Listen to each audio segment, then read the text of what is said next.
Vamos entrar nas premiações? Ó, eu anotei aqui, a gente vai começar com a melhor direção, tá? Eu vou falar quais os filmes e aí a gente vai... E você vai me dizer o que você acha, quem ganha, quem não ganha. A melhor direção tem a Nora, com Sean Baker. Tem O Brutalista, com Brady Goldberg. Gente, se eu errar um nome aí, vocês me perdoam. Um Completo Desconhecido, com James Mangold. Emília Pérez com Jacques Audiard. Será que o meu francês foi bem? E A Substância com Coraline Farge. Eu acho que é isso. Quem você acha? Olha, melhor a direção. Pergunta às vezes deveria ser assim, quem você gostaria e quem você acha que estatisticamente está caminhando, né? Vai lá, joga aí. Quem você acha e quem você gostaria? Eu gostaria que a premiada fosse uma mulher e que fosse a Coralie Farge. Porque Substância é um filme muito fora da curva. É um estilo de filme, né? Que é um body horror, um filme de certa forma de horror. Você considera body horror? Sim, bastante. Muita gente tem dito que não. Não, você vê até o cartaz do filme, a pessoa já deformada. Então, sempre que você tiver esse elemento físico ali deformador, você já pode considerar ali dentro de um body horror, né? Então, assim, raramente um filme... Esse também é um sinal de que a academia mudou. Raramente um filme de terror, na verdade, só 3 casos na vida, na história, um filme de terror ou de suspense, assim, mais pesados, foram indicados a melhor filme. Então, A Substância, que para mim é o melhor filme americano do ano passado, apesar de ser americano e francês, é o melhor filme americano. Eu daria o prêmio para ela, porque é uma trajetória acho ímpar, também, de direção. E os outros filmes não me convenceram tanto. Apesar de que hoje o que a gente tem visto aí existe o Sindicato dos Diretores, que premiou o Sean Baker, né, do Anora, ou seja, os pares, né, os diretores, escolheram que ele é o melhor ali naquele circuito. Você não achou a Nora uma coisa meio Juliana, Uma Linda Mulher? Versão moderna, versão deu errado? Exato, assim. Depois a gente vai entrar um pouquinho no Anora, mas o Anora eu tenho a impressão, brincando aqui, que ele é uma mistura de 3 filmes. Né? Uma Linda Mulher, Namorada de Aluguel, dos anos 80. Verdade. A história é essa, né? E depois, mais dos anos 2010, ali, o Se Beber Não Case. Então você pega Uma Linda Mulher... Mas eu acho que a pegada comédia dele também é drama. Diferente de Se Beber Não Case, que é totalmente comédia. Sim. A parte comédia... que ele trabalha muito com personagens muito fora do que o cinema americano tradicional, comercial, gosta de ver. Porque eu tive gatilhos assistindo a Nora. Porque esse lance de...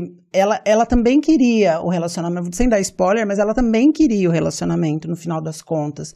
E aí, enfim, se não vou dar spoiler, mas era isso. Então tem uma hora que eu me vejo nela. Tá tão perto, mas tá tão longe, sabe? Sim, exato. Até por uma brincadeira, depois que quem assistiu o filme, começar a pensar, porque o filme chama Nora, o nome dela também é a Nora, mas ela também é a Anne. Então ela, enquanto pessoa apaixonada, enquanto mulher, dentro da sua inocência, ela é sempre a Anne. Casou com a Anne. Mas quem vai prevalecer é aquela personagem final, que é a Nora. Que é isso que pelo menos ali o filme, que se fala assim, olha, pra você é só isso que vai ser a vida. Né? Então, por isso que eu falei que é o tipo de filme, assim, tem muitos gatilhos. Por isso que eu tiraria a ideia de que parece com Se Beber Não Case. Até em alguns momentos fica meio mais comédia. Comédia, né? Porque os dois filmes têm muito humor. É um filme muito... A Nora é um filme... Tem um lado social crítico, mas ele é muito engraçado. Assim, é impossível uma pessoa ir no cinema e não se divertir com a Nora. Não é meu favorito, mas eu reconheço que o Anora que eu chorei, eu tava ganhou a Palma de Ouro em Cannes, isso que eu tava falando. Então, de melhor direção, você, além de achar que quem vai ganhar é a Coralie, você também prefere que seja ela? Eu prefiro que seja ela, mas ela não vai ganhar. Você acha ela não vai ganhar. Então, quem vai ganhar é o Brad Colbert do Brutalista. Bom, ele ganhou... Mas perdeu de ator. Eu achei que o ator ia ganhar, mas eu achei que o ator ia ganhar agora. Então aí vai vir alguma... Né, quem sabe surge alguma coisa. Mas o Brad Colbert, ele é um diretor novo. Você achou que foi surpresa? Quem ganhar foi o Timothée? De ator, sim. Mas aqui no Brutalista da direção... É um filme que ele fez com a esposa, custou menos de 9 milhões de dólares, é um dos filmes mais baratos da história dos filmes americanos a chegar nessa categoria. Até hoje ele colocou dinheiro próprio, então ele deu umas entrevistas falando, nossa, eu tô há 3 anos, porque ele trabalha nesse filme há 5 anos. Tô há 3 anos nesse filme e ainda não tenho dinheiro, não ganhei nada, gastei tudo que eu tinha. E ele vai ganhar uns méritos agora, assim, é um filme muito bem dirigido. Assim, a gente pode não gostar da história, achar meio maçante, não ter uma empatia direta, mas os atores estão impecáveis, é muito bem dirigido, muito bem fotografado. Então, o trabalho do diretor, às vezes, também é um trabalho gerencial. Então, o cara, olha, eu acho que é muito difícil ele perder e talvez seja um dos 2 Oscars que o filme vai ganhar, um prêmio de consolo. Então, o Oscar vai pro Brutalista. De direção. De direção, tá. Na sua opinião, Coraline. Isso. Tá, de direção. Vamos agora para melhor roteiro original. Nós temos a Nora, o Brutalista novamente, a Verdadeira Dor, A Substância e Setembro 5, September 5. Esses eu vi todos, né? Você viu? Eu não vi Setembro.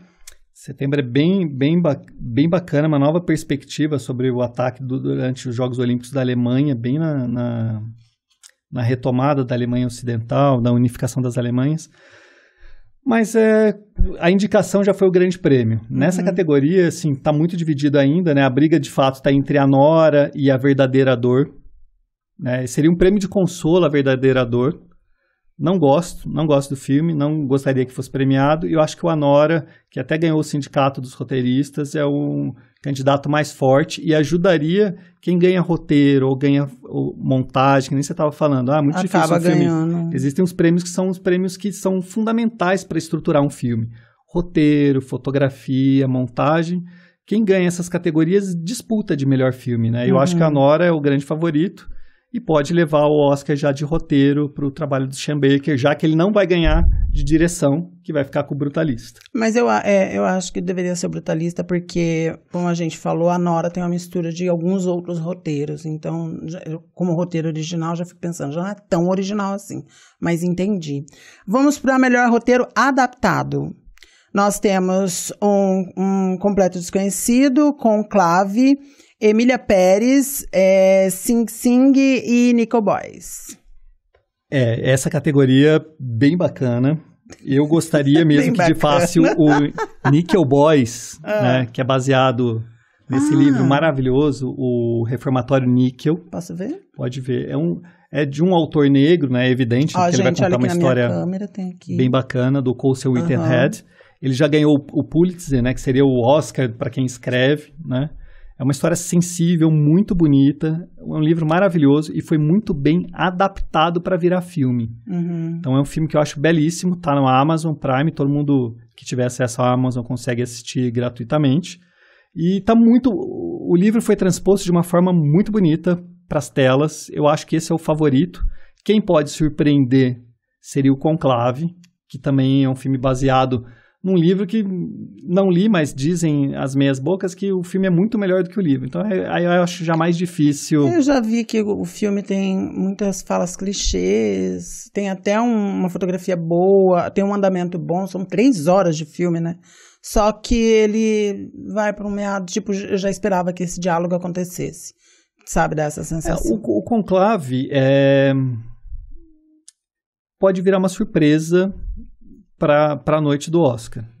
Porque assim, as pessoas que assistiram, colocar aquilo que eu falei, do voto preferencial, ninguém vai falar que o Conclave é ruim. Vai colocar ele em segundo ou em terceiro. Então ele nossa, seria uma surpresa. Para a maioria, assim, que não entende o sistema de votação, seria uma grande surpresa. Mas o filme levou o BAFTA de melhor filme, tem um grande elenco. O elenco foi premiado no Sindicato dos Atores como elenco do filme inteiro, que é um prêmio muito importante. Então tá concorrendo a roteiro. Então é um filme tecnicamente maravilhoso, né? É o que está disputando o roteiro. Ele e o Nickel Boys, mas minha aposta vai para o olhar do Nickel Boys, que é uma história baseada em fatos reais, muito triste, e virou um filme maravilhoso. Esse eu não vou opinar, porque de verdade eu tô igual a Glória Pires aqui. Prefiro não opinar. Melhor atriz coadjuvante: Mônica Bárbaro, Ariana Grande, Felicity Jones, Isabela Rossellini e Zoe Saldanha. Eu achei uma surpresa a Isabela entrar. Ela parece que teve 8 minutos de cena num filme de quase 3 horas. Então, mas ela rouba, no Conclave, ela rouba muito a cena. Jura? É uma personagem, assim, muito maravilhosa. Você lembra dela no clipe da Madonna, Erótica? Não lembro. Acho que depois eu vou saindo daqui, eu vou jogar esse clipe pra ver. Mas eu acho que é ela que tá em... Isabela, e olha como é legal, a Isabela, ela não é americana, né? Ou seja, a academia, ela tá colocando as pessoas... Vou pesquisar pra gente aqui. Pesquisa pra gente. Então, a Isabela, eu acho que ela não tem chance, mas seria uma premiação... Nenhuma atuação aqui, eu não via da Mônica Barbaro, porque vai estrear agora, amanhã, no cinema aqui no Brasil. Mas as outras, se você jogasse pro ar e pegasse, todas elas merecem, são grandes performances, estão bem marcadas, mas a Zoe Saldana ganhou, passou a limpa, passou o rodo, levou todos os prêmios possíveis. Acho que ela leva, inclusive, nesse. E talvez, né, se a gente tiver muita sorte, esse seja o único prêmio pro Emília Pérez. Seria esse. Pelo menos se dependesse de mim, dou só pra ela, só de consolo. Sim, gente, eu pesquisei aqui rapidinho, ela mesma, ela participou do videoclipe da Madonna Erótica. Nossa, depois eu quero pegar esse vídeo. Por favor, maravilhoso, eu adoro ela. Só que eu achei surpresa por justamente um filme de 3 horas, ela teve uma participação ali contando tudo 8 minutos. Por isso que ali ela é considerada coadjuvante. O coadjuvante, às vezes, ele tem uma participação muito pequena mesmo no filme, mas tem que ser uma participação muito marcante.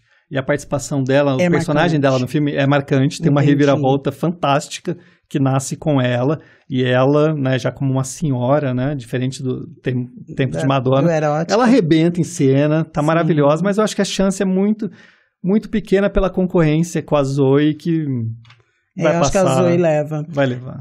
Melhor ator coadjuvante, tem Yura Borisov, Kieran Culkin, Edward Norton, Guy Pearce e Jeremy Strong. Guy Pearce, hein? Eu sei que parece que eu acho que o Edward tá... Não, desculpa. Confundi com o Timothy, que nem tá aqui.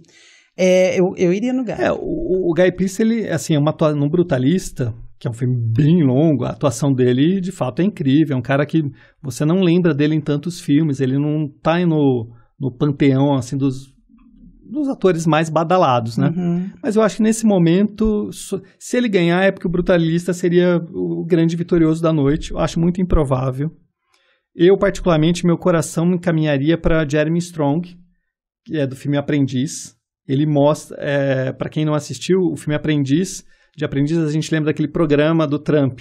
Então, Aprendiz, ele está interpretando o Donald Trump, e de uma forma, assim, ficou muito parecido. Mas tem um lado humano que, assim, por mais que eu considere esse cara meio que monstruoso, assim, uma coisa que me dá uma ânsia global, né? Não só em mim, mas com o resto do mundo, praticamente, quase todo mundo que não é americano, né? Tem algum momento que você tem até pena desse personagem. Então, o Jeremy Strong, ele não interpreta o Trump, ele interpreta o advogado do Trump. E é um advogado que depois ele criou, de certa forma, ele criou a monstruosidade do Trump. E esse cara morreu de AIDS. E quando o Trump descobriu que esse cara tinha AIDS lá no começo dos anos 90, ele fez o que todo mundo estava fazendo com a comunidade, né? Então é uma atuação marcadamente muito bonita. Jeremy Strong seria o meu candidato a ganhar. Mas esse ano o Kieran Culkin passou o rodo também, que nem a Zoe. Eu vi também. Levou tudo que era possível, BAFTA, SAG, que eu nem acho muito dele nesse filme. Eu acho assim que existe aqui uma ladroagem, né? Nem a palavra certa, porque ele não é o personagem coadjuvante. O Kieran, ele é o personagem principal do filme. Ele que move a história. Só que a produção, né, com chance de tentar ganhar essa vitória, cadastrou ele como coadjuvante, assim como a Zoe. Você não vai falar que a Zoe não é a protagonista de Emília Pérez. Emília Pérez, a protagonista, não é a Emília. Quem move do começo ao fim a história, que conta do começo ao fim, é a advogada. Mas daí, por chance de ganhar, às vezes você classifica os atores de outra forma, né? Entendi. Então eu acho isso muita sacanagem. Também acho. Mas o Kieran, se você fosse fazer um bolão hoje, postar dinheiro com os amigos... Vai no Kieran, vai nele. Kieran Culkin, que é irmão do Macaulay Culkin, né, Esqueceram de Mim. E se você olhar, tem similaridades. E você falou das Zoe Saldana, foi até boa no Melhor Atriz também, porque ela é muito foda, eu acho ela muito boa. Sim, é uma grande atuação, muito boa. Por mais que ela também esteja envolvida em polêmica lá do filme, mas seria uma candidata talvez mais difícil. A gente vai falar nisso, mas quem tá nesse filme e quem não tá, amor, nessa polêmica, até quem assiste entrou na polêmica. Melhor ator, tem o Edward Brody, tem o Timothée Chalamet, acho que é isso. Chalamet, lá. Minha pronúncia é maravilhosa. O Common Domingo, Ralph Fiennes e Sebastian Stan. Isso. O Aprendiz, né, com Conclave, sim. O Sebastian, por isso que eu confundi aquela hora, né? O Sebastian Stan, ele tá indicado a melhor ator e interpreta o Aprendiz, né? Interpreta o Trump. Uma atuação maravilhosa, sem sombra de dúvidas, eu também votaria nele, né? Só que ele não é, no momento, até pela política americana, né? A academia também não quer um confronto direto, imagino, porque o filme só teve 2 indicações, tanto ator e ator coadjuvante, poderia ter sido indicado a roteiro, a melhor filme, melhor diretor, mas ali, para que bater no Trump nesse momento que o cara tá proibindo tudo, né? Imagino que isso pesou um pouco. Então, mas daí, no caso, eles vão dar o prêmio para ele por causa disso? Não, acho que ele foi só indicado, ele tem um reconhecimento, é um ano mágico dele. O Sebastian Stan poderia ter sido indicado por um Homem Diferente, que é um filme também que envolve um pouco de body horror, foi muito premiado. Então, esse ano ele teve 2 trabalhos magistrais, fenomenais, e até então praticamente ninguém conhecia ele, né? O Sebastian Stan é conhecido pelo Capitão América, né? E aqui ele mudou de patamar, vai ser um dos grandes atores de Hollywood. Mas não vai ganhar, infelizmente. A briga tá com o Adrien Brody, que já tem um Oscar por O Pianista, que ele também interpreta Acho maravilhoso. É maravilhoso, é uma das interpretações mais bonitas da história, mas que ele está no mesmo papel aqui no Brutalista. Eu ia falar isso, tá meio parecido. Ele também é alguém que sobreviveu ao Holocausto e tem suas dificuldades, até as caras e bocas que ele faz, parece que eu ainda estou assistindo O Pianista. É o favorito, levou o BAFTA, levou o Criticals, levou o Globo de Ouro, levou o Prêmio Toronto, Las Vegas. Difícil ele perder. Mas houve uma reviravolta semana passada, né? O que o SAG premiou o Timothée Chalamet. E o Timothée Chalamet, se ele estiver assistindo, você sabe, né? Que você ainda vai casar comigo, né? A gente ainda vai ter filhos, cachorros, cogumelos, o que for. Mas aquele outro filme, a Duna 2, está participando também do Oscar. E ele também, ele também é o protagonista, mas não tá, como é a ficção, não está indicado. O Timothée pode surpreender essa semana, porque ele acabou de ganhar o SAG, que é aquilo, né? O sindicato dos atores, ou seja, os seus pares, escolheram a atuação dele como fundamental. É um filme que ficou escondido, né? Que está sendo lançado, pelo menos aqui no Brasil, está sendo lançado só amanhã. Então a grande mídia ainda não sabe, mas ele interpreta o Bob Dylan. O Bob Dylan no começo de carreira, e ele é um projeto que ele se dedicou 5 anos da vida, pesquisando, fazendo canto. O filme só existe pelo incentivo que ele correu atrás.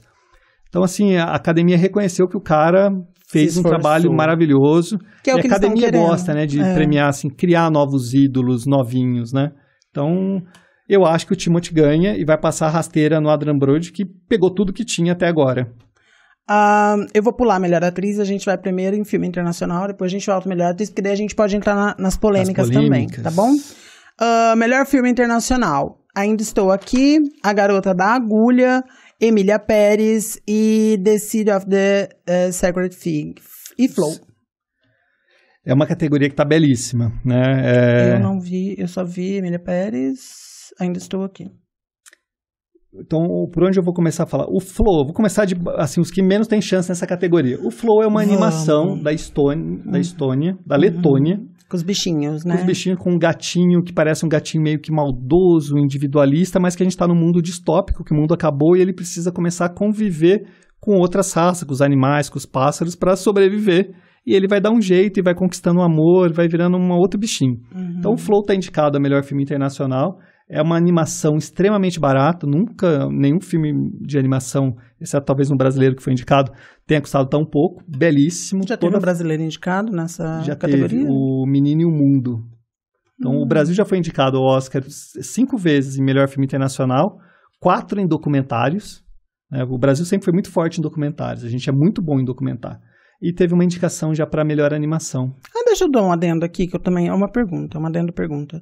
Eu vi, antes de vir pra cá, que existia uma brasileira que ganhou o Oscar. Só que ela estava trabalhando para outro filme estrangeiro, em outra situação. Só que eu peguei o tema na hora que eu estava vindo. Falei, não vai dar tempo de pesquisar. Eu acho que, se não me engano, é uma figurinista. Na verdade, ela nasceu no Brasil, mas ela é radicada na Austrália. Ela só nasceu aqui, foi morar na Austrália e fez todo o trabalho na Austrália. Tipo nossa Carmen Miranda, que é portuguesa e veio ela poderia, esse prêmio de figurino, se não me engano, era figurino, era direção de arte. Mas poderia ser uma brasileira que venceu. Do mesmo jeito que o ano passado nós tivemos Nada de Novo no Front, na categoria de melhor filme internacional, que levou o Oscar de melhor filme pela Alemanha. Quem ganha o prêmio na categoria de melhor filme internacional não é o diretor, são os produtores. É quem paga a conta, que leva o carequinha para casa. E daí, nesse caso, tinham 3 produtores elencados para o Nada de Novo no Front, e só 2 deles podiam subir ao palco e pegar a estatueta e ficar com crédito de vencedor. Mas o terceiro é um brasileiro, um carioca que está há muitos anos nos Estados Unidos, que eu conheci no festival, depois a gente ficou amigo de internet, e pode-se dizer que o Brasil já levou um Oscar para casa. O Daniel Marques é incrível, né? É um grande nome. Que foi nosso por qual filme? O Nada de Novo no Front. Ele é um dos produtores, não o principal, mas como o filme ganhou, né, eu considero que ele também merece. Sim. Mas voltando à nossa categoria, eu acho que o Flow não tem chance nenhuma nessa categoria. Falar tanto dele. Acho que ele pode surpreender em melhor animação. Tá entre ele também melhor e o robô, né? O robô selvagem. Um desses 2 deve levar. Mas aqui é um reconhecimento. Acho que ele está fora da disputa. O segundo, de baixo para cima, que para mim está fora da disputa agora, e antes era o favorito total, seria o Emília Pérez. Depois a gente fala dele, apesar dele ter 13 indicações. 13? 13 indicações. Tá, depois a gente fala dele. Assustador. Depois a gente tem A Garota da Agulha, que é um filme que também tem um elemento de horror. Está disponível na MUBI aqui no Brasil já, não veio para os cinemas.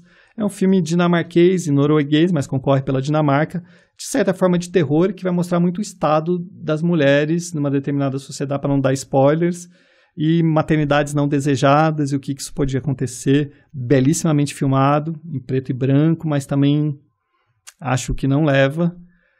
O outro filme é A Semente do Fruto Sagrado.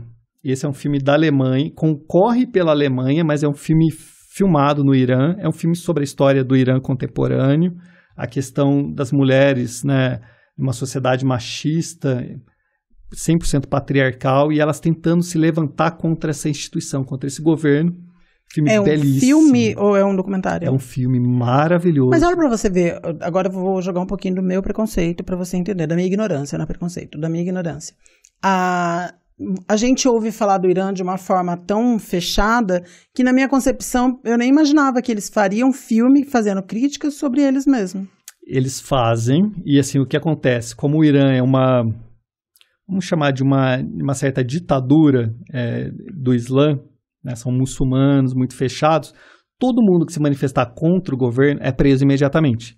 Então, mais da metade dos cineastas do Irã estão presos. Eu ri de mal. E alguns realizam filmes presos, porque às vezes eles estão em prisão domiciliar, daí eles fazem filmes escondidos, porque eles não podem sair de casa, e eles dão um jeito. Como é que manda? Porque daí passa para um amigo que entra, pega o filme já pronto, leva para um outro país, meio que contrabandear o filme. E, no caso aqui da Semente do Fruto Sagrado, é um filme que foi feito escondido dentro do Irã, mas o governo, como eu falei que é essa categoria, o governo que tem que indicar o filme, o Irã nunca teria indicado esse filme. Então houve uma coprodução com a Alemanha. Então não é um filme que tem alemão, mas se ganhar o Oscar vai para a Alemanha e não para o Irã. Olha que dó. Mas é um filme que mostra que existe sim dentro do Irã, dentro dos muçulmanos, pessoas com outras mentalidades e que enxergam um outro mundo possível.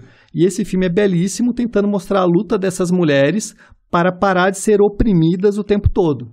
É duro de ver, de assistir. Ele competiu em Cannes, ele competiu com a Nora, todo mundo achou que esse filme ia ganhar a Palma de Ouro, e daí foi a surpresa que daí a Greta, que é a presidente do júri, que é a diretora de Barbie, acabou premiando o filme como a Nora. Tem uma discussão relevante, mas não chega perto da discussão que está proposta e a qualidade do filme da Semente do Fruto Sagrado. E não só da discussão disso, mas a discussão de Ainda Estou Aqui também, que também é uma discussão muito necessária, e daí joga na hora, se caso ganhe. Exato. Se a gente perder a categoria de melhor filme internacional, que seja para ele. Mas não vou ficar feliz. Mas é um belíssimo filme, reconheço. Não está disponível ainda no circuito brasileiro, né? Só se você assistir de outras formas democráticas de acesso.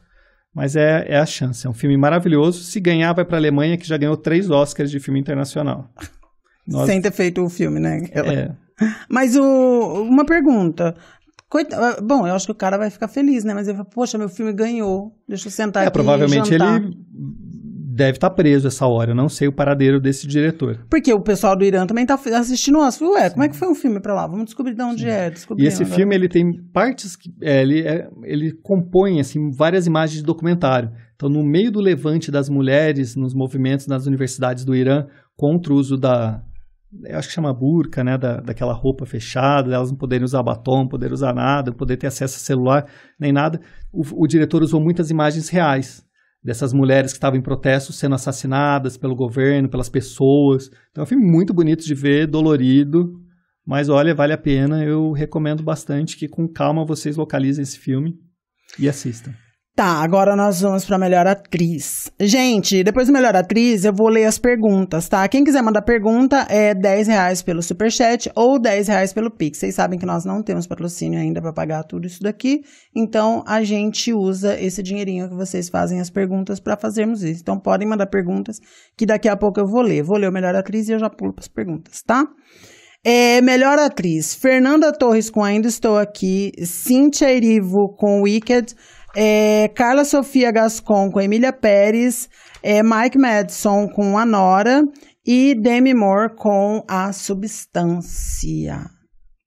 Fale-me. Vamos começar pela que não é a mais fraquinha, mas é com menos problemas. A Cíntia Erivo, tem chance? Olha, ela está na terceira indicação. Ela já foi indicada por um outro filme, por atuação no Harriet, que era de uma Não nesse Oscar. Não nesse Oscar. Na história dela, é uma atriz muito jovem, mas que já tem 3 indicações, sendo 2 de melhor atriz e uma por canção, porque ela também canta, como a gente viu no maravilhosa. Então, pelo filme Harriet, ela foi indicada a atriz e a canção. É um grande nome, acredito que ainda falta um pouquinho de arroz com feijão, um histórico, uma bagagem ali, mas com certeza daqui mais 2, 3 anos a gente vai vê-la sempre nas premiações. Né? Eu acho que ela é uma atriz formidável, mas eu acho que o Wicked não tem essa força, né? Posso fazer uma crítica ao Wicked? Me deixa. Toda. Vou jogar minha opinião ao Wicked aqui. Estamos na sua casa. Mas é democrática, é a sua opinião mesmo. Eu sou da geração Mágico de Oz.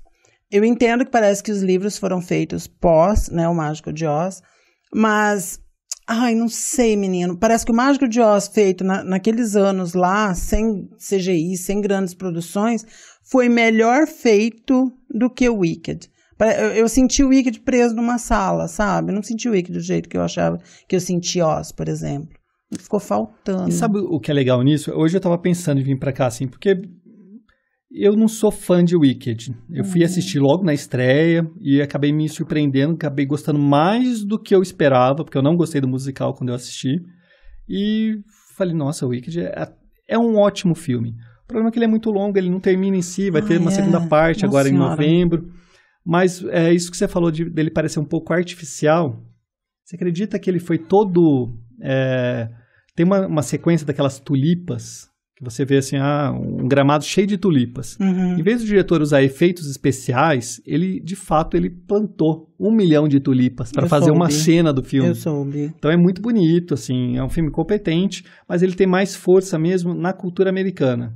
A nossa geração, a minha, a sua e muitas outras gerações, eu acho que a gente cresceu assistindo o Mágico de Oz na TV, na sessão da tarde. E eu vejo que uma nova geração que chegou agora, assim, ela não assistiu o Mágico de Oz. Ela assistiu o Wicked, conhece o musical, mas o Mágico de Oz já não passa mais na TV aberta. E falar em TV aberta, né, praticamente ninguém mais assiste TV aberta. Então os filmes já não são mais consumidos. Só a minha mãe, a sua. Mas daí você vê que assim, os jovens não assistem na TV aberta. Então o Mágico de Oz, você vai assistir esse filme onde? Né? Ou você tem ele em casa, numa mídia física, ou é muito difícil, né? Então acho que tá fora do baralho. Né? E as músicas também, menino. Tirando a Ariana Grande? Não, tirando a música popular, essa é bonitinha. O resto, eu falei, que saco, qualquer coisa. Eu sempre achei que era um musical que as músicas não iam bem. Então, não sei se é porque talvez quando eu assisti o musical eu não entendi, mas depois vendo o filme também... Mas eu gosto de musical. Fiquei meio entediado com as partes musicais, mas eu acho um filme bem bacana, bem divertido, bem Sessão da Tarde. Na verdade, ele tá lá indicado assim como se fosse o blockbuster do ano que eles escolheram para pôr ali, sem chance nenhuma, nem nessa categoria. Pode ganhar direção de arte, efeitos especiais, figurino, né? Mas tá fora do baralho aqui como melhor atriz. Tá, aí nós temos a nossa Fernandinha, mas antes, a Demi Moore, eu acho que ela é uma das favoritas, né, infelizmente, eu acho que ela é uma das favoritas com A Substância. Há possibilidades gigantescas, inclusive, dela levar, pelo histórico dela, de nunca ter ganhado um Oscar, de nunca tá aí à frente, né? Eu acho que uma coisa que a campanha da Demi Moore, ela começou explodindo, né? A partir de novembro, ela começou a explodir. Todo mundo começou a falar da Demi Moore, é um filme que ficou muito tempo em cartaz no mundo inteiro. Todo mundo foi, muita gente, não vou falar todo mundo, né? Mas muita gente foi no cinema assistir. O filme voltou em cartaz no Brasil depois de alguns meses, dublado, porque no início só passou legendado. Ela andou papando todos os prêmios, assim, não todos, mas papou o Globo de Ouro, o Criticals, o SAG.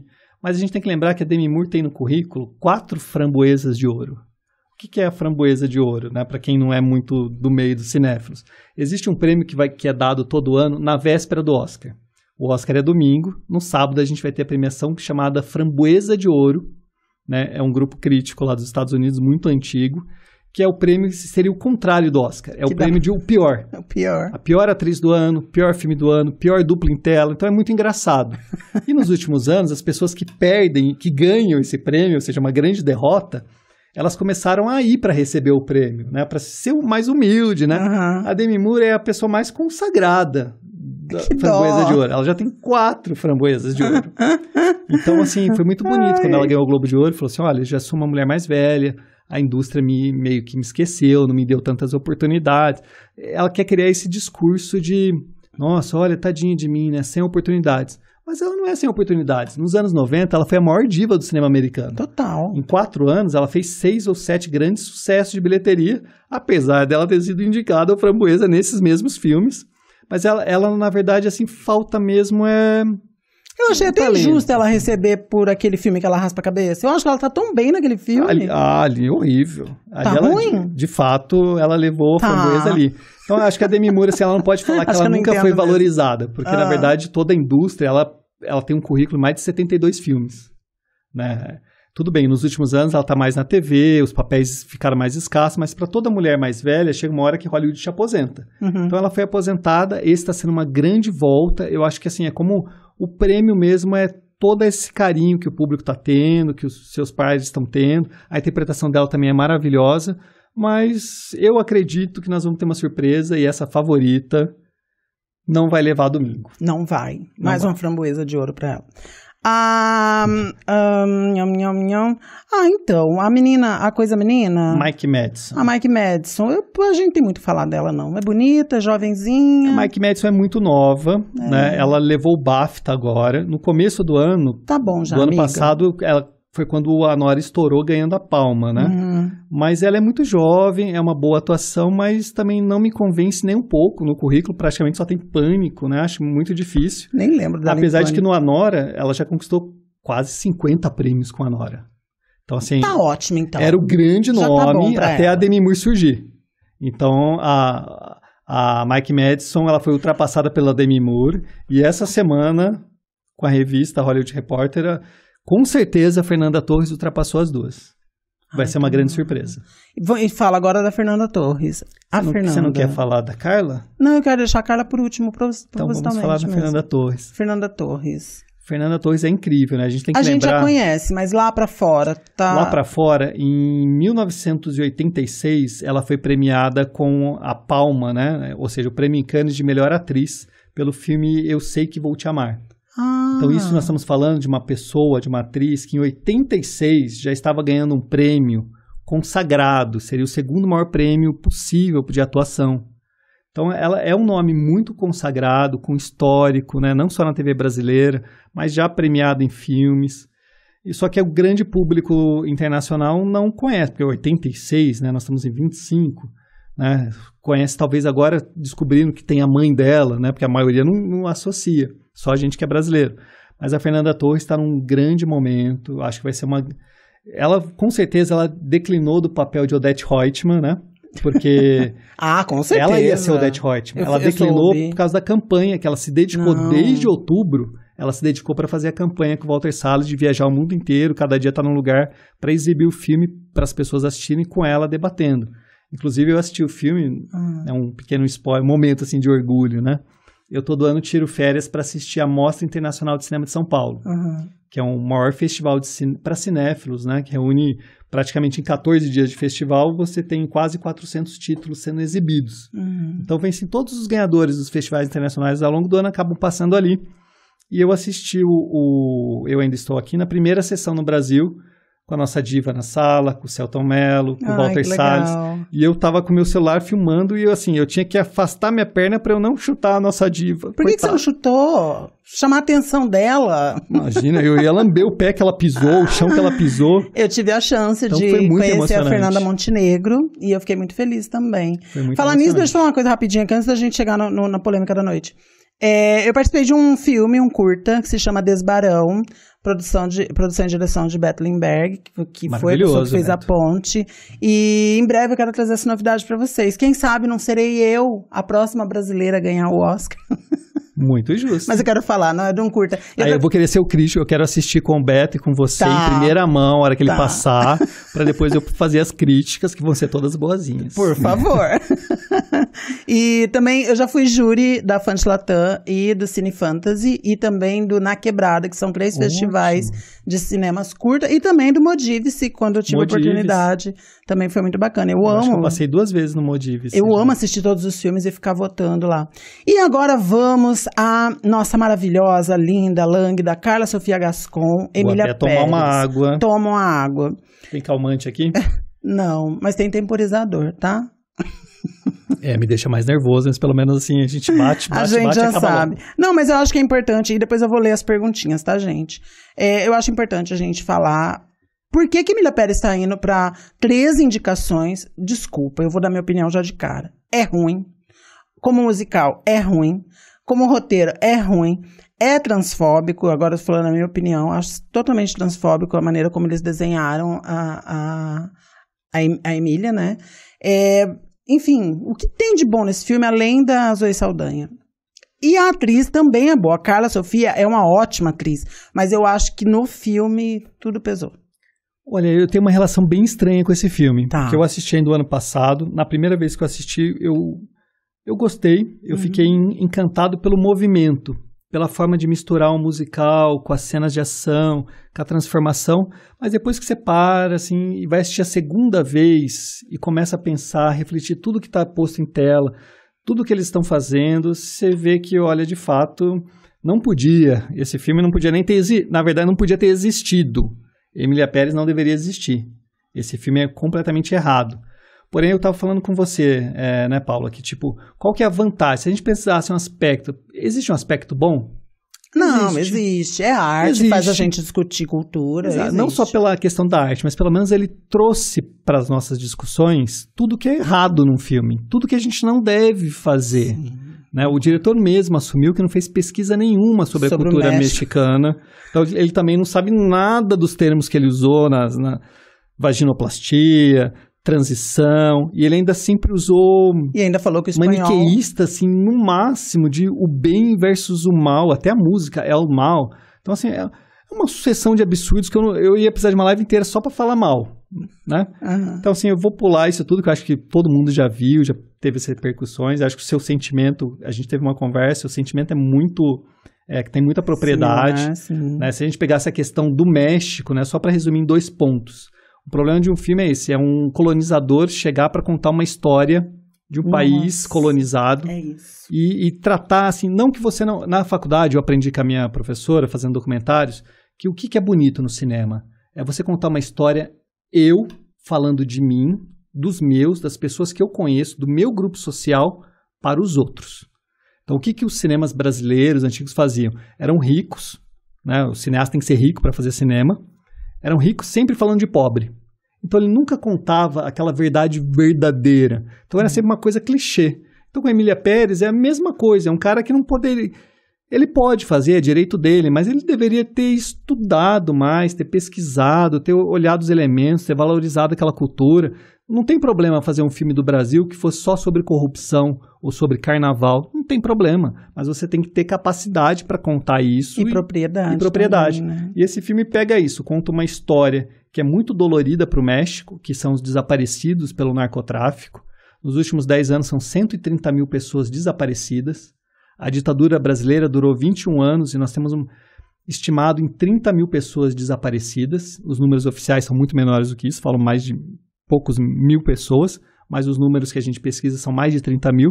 Então, em 21 anos, nós tivemos 31 mil pessoas. Só o narcotráfico no México, em 10 anos, tirou 130 mil pessoas das suas casas. Então você vai fazer um filme falando sobre isso, tipo, menosprezando, não dando informação, mostrando que é uma coisa tão superficial. Isso machuca o México, machuca a gente, machuca todo mundo. E eu não tô nem falando da parte transexual. E não vou nem entrar nesse meio da transexualidade. A personagem, enquanto ainda homem, né, lida como homem, é uma pessoa cruel, malvada. Aí, de repente, faz a transição, vira colocam de uma forma tão... absurdo. Porque uma mulher trans, ela nasce uma mulher trans, ela não muda o temperamento dela. A gente é o que é desde o começo. Desde o início. Desde o início. Então, se você quisesse fazer um filme sobre uma vilã trans, uma Odete Roitman trans... Tá tudo bem. Tá tudo bem. Tá tudo, de verdade, tá tudo ótimo. Mas, lógico, iria escolher uma atriz que fosse trans também, né? Você não iria fazer hoje em dia, em alguns filmes, uma trans fake, né? Tem até uma pergunta que já chegou do Matheus, que é sobre o filme. Por que Emília Pérez está ganhando tantos prêmios, mesmo com tantas críticas negativas? A pressão dos BRs nas redes pode prejudicar a campanha da Fernanda? Quem perguntou foi o Matheus. Obrigada, viu, Matheus? Você acha que a campanha, a pressão que os BRs O fenômeno Emília Pérez, ele começou em Cannes o ano passado, em maio, porque ele ganhou, assim, foi muito valorizado lá no festival, levou 3 prêmios, sendo um prêmio que eles deram assim, para melhor atuação. Mas a melhor atuação não foi para Carla nem para Zoe, foi para o elenco todo. Era um prêmio para todo o elenco. Então aquele filme meio que conquistou aquelas plateias naquele momento, porque é um filme francês, né? O festival é na França, e as pessoas estavam assistindo sem nenhum tipo de reflexão. Ao passar dos meses, o filme ele demorou para ser distribuído, porque na verdade ele é uma produção da Netflix. A Netflix, ela tenta há anos ganhar o Oscar de melhor filme. Então, dessa vez, para Emília Pérez, ela colocou um caminhão de dinheiro, assim, sem tamanho. E aí vem a Carla Sofia... Daí veio todo esse marketing, eles conseguiram todas essas indicações em todas as categorias possíveis. A Netflix investiu tanto naquilo, acreditando que era a vez dela mostrar que Hollywood acabou e que agora é tudo streaming, que levou uma virada de mesa graças à incapacidade do seu diretor e do elenco como um todo. Não, e da assessoria da Carla Sofia. O que a assessoria estava fazendo, gente? Deixar... A gente que não é meleca nenhuma, a primeira coisa que faz é pensar, será que eu posso, será que eu não posso? Tudo bem que são twitters antigos, mas daí a assessoria tinha que entrar e falar assim, como a gente vai entrar no negócio grande, posso dar uma olhadinha nas suas redes sociais antigas? E não olhou, sabe? Eu fico chocada. Eu assisti o Emília Pérez o ano passado. Eu não conhecia a Carla, não sabia nada quem era. Por isso que eu até fiquei apaixonado. Falei, nossa, usaram uma pessoa trans para fazer um filme, olha que legal. Também. Fiquei encantado ali por ela. Né, mas eu nunca imaginei quem era a pessoa, a artista e tal. Hoje até fui descobrir hoje que, na verdade, apesar dela ser espanhola, a carreira dela foi no México. No México. Ela participou lá de Rebeldes, Masterchef, mas ela nunca foi uma pessoa que a sociedade mexicana gostou. Ela sempre teve hate ali aos montes e polêmicas aos montes. Então eu não entendo por que um diretor foi pegar exatamente uma pessoa que não era assim, das mais queridas pelaquela sociedade. Mas pegou, né? E olha, só deixando claro que a Espanha tem pessoas trans políticas incríveis. Tem um filme, inclusive, lá tem uma série maravilhosa que é Veneno, que é feita lá, totalmente feita com conhecimento de pessoas trans, feito por pessoas trans, então eles têm o conhecimento. Eu não sei como que a Carla Sofia entrou numa dessas. Não sei como é que chegaram nela. A pergunta do Matheus, né? Se os brasileiros podem ter prejudicado, eu acho que não. Eu acho que o que prejudicou ela foi a boca dela, foi uma jornalista canadense, né, que rastreou, né, não foi os brasileiros que foram no Twitter investigar, porque pra gente ela não existia, né, ela não era um nome conhecido no Brasil. Então a canadense investigou, descobriu tudo aquilo lá espalhou. Ela teve a grande chance de ouro e falar, gente, me desculpa, olha, de fato, eu era uma pessoa sem noção do que eu estava falando. Mas ela tentou e ainda fez. Não, mas eu tenho até amigos que são, enfim. Ela até piorou a situação e o diretor piorou ainda mais, porque o diretor foi lá, o diretor, como eu falei, é um gerente, geralmente o diretor é o seu amor ali na produção. Ele só falou assim, não, eu me arrependo dela, se eu soubesse, não é mais minha amiga. Então, que tipo de ser humano também esse cara que joga uma pessoa, né? Ele que construiu a armadilha e joga as pessoas aos leões. Né? Lu Mendes, obrigada Lu pela pergunta. Quais as suas considerações acerca do filme A Substância, o enredo, a trama, a história em si? Você acredita ser um filme bom? Obrigada, boa noite.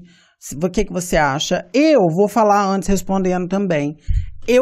A Substância eu já conhecia, porque existe o livro, e eu acho que você sabe disso, que tinha uma série no Brasil, feita baseada no livro também, que trocava, inclusive, eu só esqueci o nome das atrizes, mas tinha essa troca também. Fizeram de maneira meio quase que comédia, mas é bem interessante. E o filme em si, acho legal? Acho. Faz a gente pensar, principalmente nos dias de hoje, com tanto Facetune, com tanto filtro, com tanta coisa, com tanta cirurgia, faz a gente pensar, com toda certeza. Mas se eu disser pra você que eu achei bem produzido, eu fico meio assim, com o pezinho ainda. Eu acho que... eu acho bem... Fiquei triste eu acho agora. Que a maquiagem, sei lá, tem tanta maquiagem, não pegaram um maquiador, sei lá, não sei. Vai levar o Oscar de maquiagem só pra eu acho que vai mesmo. Eu acho que vai mesmo. Eu acho o filme maravilhoso, maravilhoso. Acho muito bom. É que assim, são estilos, né? Sim. O filme é de horror, com body horror, com um pouco de ficção. Mas é um filme que te pega de surpresa. Você não imagina aquelas cenas finais, que tudo aquilo pudesse acontecer. Então isso aí afasta muito o público, afasta muitas pessoas que... Na sessão que eu fui assistir no filme, um pouquinho antes das cenas finais, da coisa ficar mais grotesca ainda, todas as senhoras saíram da sala. Eu estava assistindo no Kinoplex, eu acho que a gente começou a sessão com 18 pessoas, terminou eu e mais 3. As pessoas não tinham estômago para ver aquilo. Então eu gosto de filmes que têm essas provocações. A história, o roteiro é muito bom, as 2 atrizes estão ótimas. Ficaria feliz se ele ganhasse como... Se a gente perder para melhor filme, pelo menos que possa ser ele, assim, ficaria surpreso. É impossível, mas... Arrasou.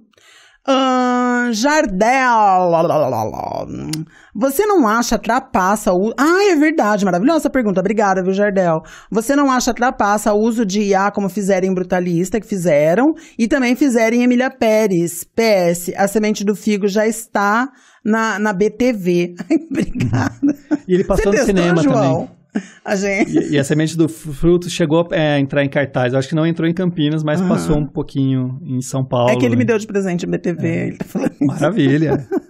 O que você acha? Você acha que o uso de IA não deveria, não prejudicou, não foi trapaça?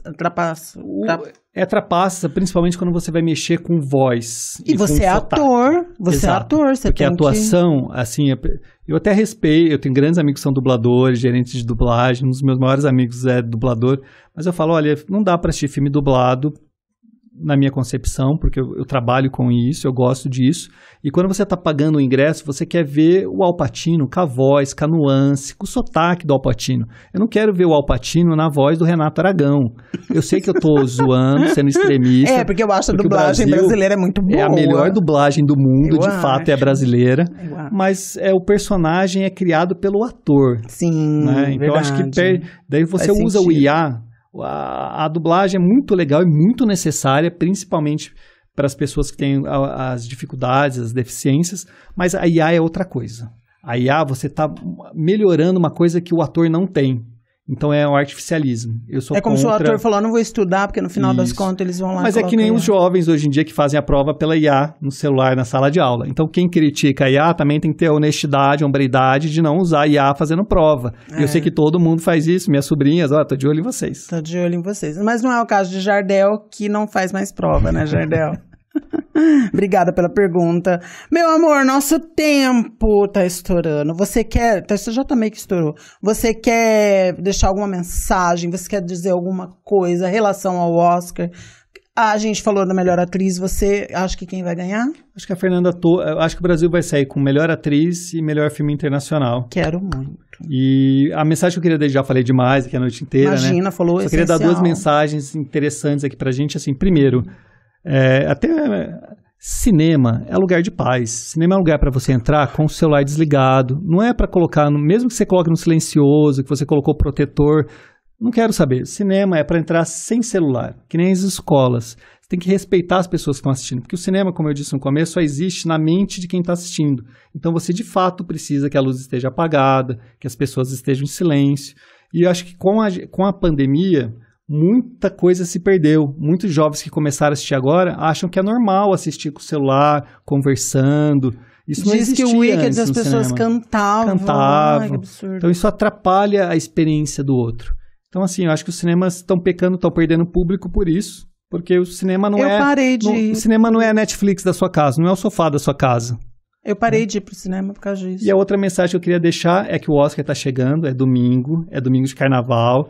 Eu acho que a gente tem que festejar. Eu acho. E a gente já saiu vitorioso, independente do prêmio vir ou não vir, a gente já é super vitorioso, porque é impossível chegar com nossos investimentos, chegar onde a gente chegou. O filme é belíssimo, conquistou todo mundo. Se tivesse mais 2 semanas ainda de votação, mais pessoas da academia estariam assistindo e estariam votando e estariam se apaixonando pelo nosso filme. Parabéns para Fernanda, parabéns para você, querida. Amor, fiquei muito encantado. Aqui. Obrigada. Muito encantado com o seu projeto. Obrigada mesmo. Espero que a gente tenha outras conversas. Por favor, quando vamos você lançar sim. seu filme, eu quero muito assistir. Eu vou sim. O Beto, eu vou ficar no pé dele. Eu quero ganhar o Oscar, hein, Beto? Vou fazer campanha de marketing para você ganhar o Oscar. Por favor. E quando você fizer um filme, você me chama? Eu sou ótima atriz. Com certeza. Eu faço assim, e aí eu ganho o Oscar. Vamos treinar mais, senão tá parecendo a Demi Moore aqui. O Oscar vai pra você, do convidado do dia.